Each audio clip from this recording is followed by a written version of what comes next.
नमस्कार।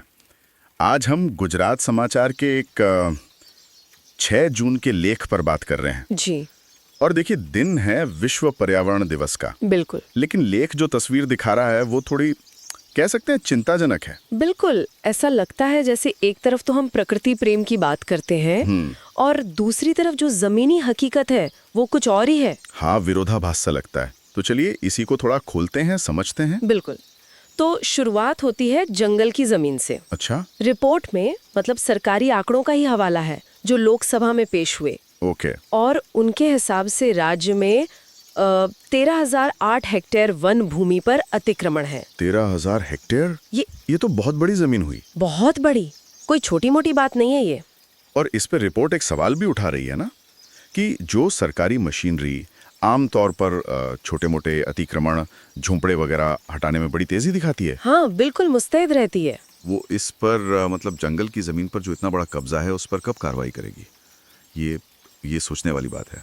सही कहा। और मामला यही नहीं रुकता, एक और पहलू है इसमें। क्या? कि देखिए, एक तरफ तो हजारों आदिवासी हैं जो सालों से अपनी जमीन के हक के लिए इंतजार कर रहे हैं जी। और वहीं दूसरी तरफ करीब करीब 3725 हेक्टेयर जंगल की जमीन वो प्राइवेट कमर्शियल प्रोजेक्ट्स के लिए दे दी गई। अच्छा, मतलब सीधा सा सवाल है कि प्राथमिकताएं क्या हैं? बिल्कुल। संसाधन किधर जा रहे हैं? एक तरफ वो लोग जिनका शायद पारंपरिक हक बनता है वो इंतजार में है, और दूसरी तरफ कमर्शियल इस्तेमाल के लिए जमीन जा रही है। हाँ। ये दिखाता है कि वो जो संतुलन बनाने की बात होती है, विकास और पर्यावरण या स्थानीय समुदायों के अधिकार, वो कितना मुश्किल हो रहा है शायद।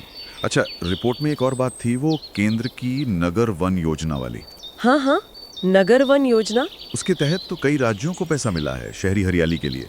27 राज्यों को कुछ 134 करोड़ रुपए, 111 प्रोजेक्ट्स। जी। लेकिन गुजरात का नाम उस लिस्ट में नहीं है। इसका क्या मतलब निकाला जाए? देखिए, इसके कई मतलब हो सकते हैं। हो सकता है राज्य ने उतनी दिलचस्पी ना दिखाई हो, या शायद उनके प्रस्ताव मानकों पर खरे ना उतरे हो। पर जो भी हो, नतीजा ये है कि शहरी पर्यावरण को बेहतर करने का एक मौका वो शायद हाथ से निकल गया। हाँ, ये कह सकते हैं।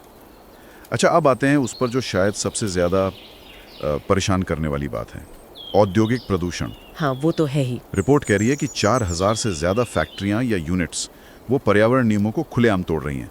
4000? और जो गुजरात प्रदूषण नियंत्रण बोर्ड है, जीपीसीबी, वो बस देख रहा है ऐसा। रिपोर्ट तो यही इशारा कर रही है, और इसकी एक बड़ी वजह भी रिपोर्ट बताती है, प्रणालीगत कमजोरी। मतलब ये कि जीपीसीबी में जितने पद मंजूर हैं 430, उनमें से 260 खाली पड़े हैं। यानी आप सोचिए, करीब 40% स्टाफ है ही नहीं। अरे बाप रे। तो जब संस्था में ही इतने लोग कम हो तो वो नियमों को लागू कैसे करवाएगी प्रभावी ढंग से? ये तो बहुत ही गंभीर बात है। 40% स्टाफ की कमी, मतलब एक्शन कैसे होगा फिर? बिल्कुल, ये सिर्फ स्टाफ की कमी नहीं है, ये शायद दिखाता है कि जमीनी स्तर पर पर्यावरण नियमन को कितनी प्राथमिकता मिल रही है। हाँ, ये संस्थागत इच्छा शक्ति या क्षमता पर ही सवाल खड़ा करता है। अगर रेगुलेटर ही कमजोर है तो फिर नियम तो कागज पर ही रह जाएंगे ना। सही बात है। तो कुल मिला के देखें तो पर्यावरण दिवस अपनी जगह है, लेकिन ये रिपोर्ट जो जमीनी हकीकत बता रही है वो ये है कि अतिक्रमण बढ़ रहा है, जंगल की जमीन कमर्शियल इस्तेमाल के लिए जा रही है, शहरी हरियाली में शायद हम पीछे हैं, और प्रदूषण कंट्रोल करने वाला सिस्टम खुद ही कमजोर है। एकदम सही।